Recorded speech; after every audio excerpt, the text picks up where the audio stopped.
आज का ये डिक्टेशन कोर्ट मैटर है, ठीक है। लिखेंगे, थोड़ा सा इसमें जो शब्द हैं वो हार्ड होते हैं, तो उनको आप अलग कहीं पर लिख करके उनकी प्रैक्टिस कर लेना। डिक्टेशन स्टार्ट होगी 5 सेकंड के बाद। स्टार्ट। इस आदेश द्वारा आवेदक की ओर से प्रस्तुत आवेदन पत्र अंतर्गत आदेश 9 नियम 9 दंड प्रक्रिया संहिता का निराकरण किया जा रहा है। आवेदन पत्र संक्षेप में इस प्रकार है कि आवेदक द्वारा अनावेदक गण के विरुद्ध घोषणा व स्थायी प्रतिषेधाज्ञा हेतु व्यवहार क्रमांक 108/2015 प्रस्तुत किया है। उक्त व्यवहारवाद अनावेदक गण के वादोत्तर हेतु नियत था, किंतु आवेदक को बुखार आ जाने के कारण वह न्यायालय में पुकार उपरांत उपस्थित नहीं हो सका था तथा उसके अधिवक्ता अन्य न्यायालय में व्यस्त होने से उपस्थित होने में असमर्थ रहे, जिसके कारण वाद अनुपस्थित में खारिज हो गया। आवेदक जानबूझकर अनुपस्थित नहीं हुआ है, प्रकरण पुनः सुनवाई में नहीं लिया तो आवेदक न्याय से वंचित रह जाएगा। अतः आवेदन अंतर्गत आदेश 9 नियम 9 दंड प्रक्रिया संहिता का स्वीकार कर वाद को पुनः सुनवाई में लिया जाए। अनावेदक गण की ओर से आवेदन का जवाब संक्षेप में प्रस्तुत करते हुए आवेदन पत्र में लिखे समस्त तथ्य को असत्य एवं झूठा होना व्यक्त किया है। आवेदक द्वारा बीमारी का कारण बताया जा रहा है वह पूर्ण रूप से झूठ है। आवेदन के समर्थन में आवेदक द्वारा कोई दस्तावेज प्रस्तुत नहीं किए हैं। आवेदक के अधिवक्ता द्वारा दिनांक 28 जनवरी 2016 को पूरे न्यायालयीन समय में एक बार भी उपस्थित दर्ज नहीं कराई थी। प्रकरण के निरस्त होने की जानकारी अधिवक्ता को कब हुई, इसका आवेदन में उल्लेख नहीं है, न ही कोई शपथ पत्र प्रस्तुत किया है। अतः आवेदक की ओर से प्रस्तुत आवेदन पत्र स्वतः निरस्त किया जाए। आवेदक की ओर से आवेदन पत्र के समर्थन में स्वयं आवेदक परवेज खान का परीक्षण कराया गया है। साक्षी द्वारा यह व्यक्त किया गया है कि उसके द्वारा न्यायालय में दीवानी दावा प्रस्तुत किया गया था, जिसमें दिनांक 28/1/2016 को अनावेदक गण के जवाब हेतु तिथि नियत थी। उक्त दिनांक को उसे बुखार आ गया था, जिसके कारण वह चलने फिरने में कमजोरी महसूस कर रहा था और न्यायालय में पुकार के समय उपस्थित नहीं हो सका था। उसके अधिवक्ता ने पुकार के समय अन्य न्यायालय में होने के कारण उपस्थित नहीं हो सके।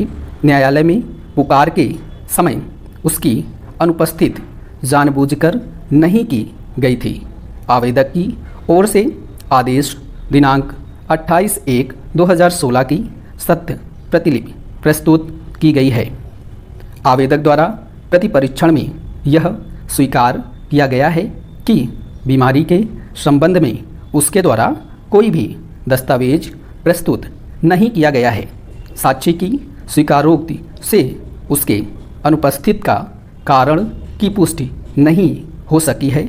आवेदक द्वारा अन्य किसी साक्षी को भी परीक्षित नहीं कराया गया है।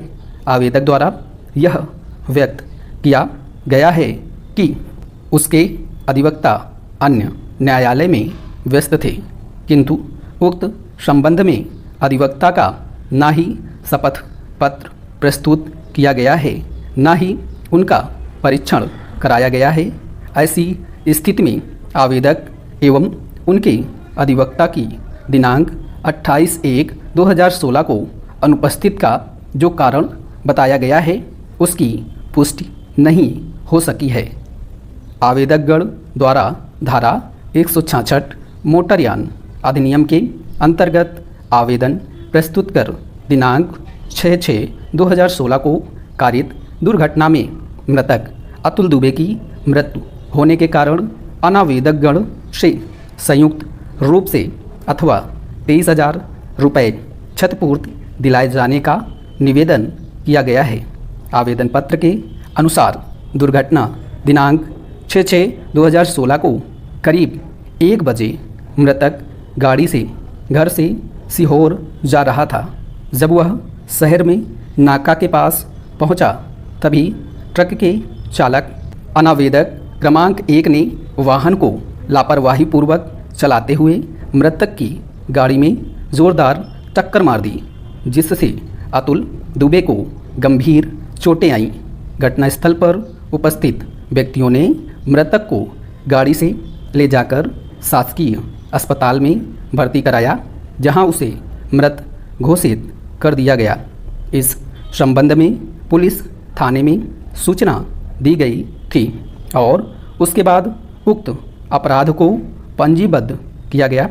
आवेदकगण के अनुसार मृतक घटना के पूर्व पूर्णतः स्वस्थ था। मृतक रेत गिट्टी सप्लायर का कार्य कर 10,000 रुपया मासिक आय प्राप्त करता था। आवेदक क्रमांक 1 मृतक की मां, आवेदक क्रमांक 2 मृतक का पिता एवं आवेदक क्रमांक 3 मृतक की बहन है। मोटर दुर्घटना में असमय अतुल दुबे की मृत्यु होने से आवेदकगण को अपूरणीय क्षति हुई है। दुर्घटना के समय अनावेदक क्रमांक 1 दुर्घटना दावा प्रकरण क्रमांक 165/2016 चालक तथा अनावेदक क्रमांक 2 वाहन का स्वामी था। दुर्घटना में लिप्त वाहन अनावेदक क्रमांक 3 बीमा कंपनी द्वारा बीमाकृत था। अतः आवेदकगण ने आवेदन प्रस्तुत कर अनावेदकगण से संयुक्त रूप से अथवा मृतक से कुल 23,000 रुपये ब्याज सहित क्षतिपूर्ति के रूप में दिलाए जाने का निवेदन किया है। अनावेदक क्रमांक 1 एवं 2 द्वारा समन की तामील पश्चात वादोत्तर प्रस्तुत न किए जाने के कारण उनके विरुद्ध एकपक्षीय कार्यवाही की गई है। अनावेदक क्रमांक 3 बीमा कंपनी ने आवेदन पत्र के संपूर्ण अभिवचन अस्वीकार किए हैं। अतिरिक्त कथन में यह कहा गया है कि दुर्घटना में लिप्त वाहन बीमा की शर्तों के उल्लंघन में चलाए जाने के कारण अनावेदक क्रमांक 3 क्षतिपूर्ति हेतु उत्तरदायी नहीं है। चतुर्दर्शी साक्षी अनिकेत तिवारी ने आवेदक श्रीमती अनीता दुबे के कथन की पुष्टि करते हुए बताया है कि दुर्घटना दिनांक 5/5/2016 को वह अपने व्यक्तिगत कार्य से जबलपुर गया हुआ था। जबलपुर से घर आते समय जब पेट्रोल पंप के आगे की तरफ जा रहा था, तभी ट्रक का चालक वाहन को तेजी व लापरवाही पूर्वक चलाते हुए लाया और एक गाड़ी चालक को जोरदार टक्कर मार दी थी, जिससे वह गाड़ी सहित गिर गया था। गाड़ी चालक को गंभीर चोटें आई थी। जब घटनास्थल पर ट्रक रुका था, तब इसने ट्रक का नंबर नोट कर लिया था। गाड़ी की मदद से मृतक को शासकीय एवं जिला अस्पताल भिजवाया गया था। इसके प्रति परीक्षण में ऐसा कुछ नहीं है जिससे इसका उपरोक्त कथन विश्वास योग्य नहीं माना जाए। अतः उक्त मामले में आरोपी राजेंद्र को दोषमुक्त किया जाता है और साथ ही अर्थदंड के भार से भी मुक्त किया जाता है। स्टॉप।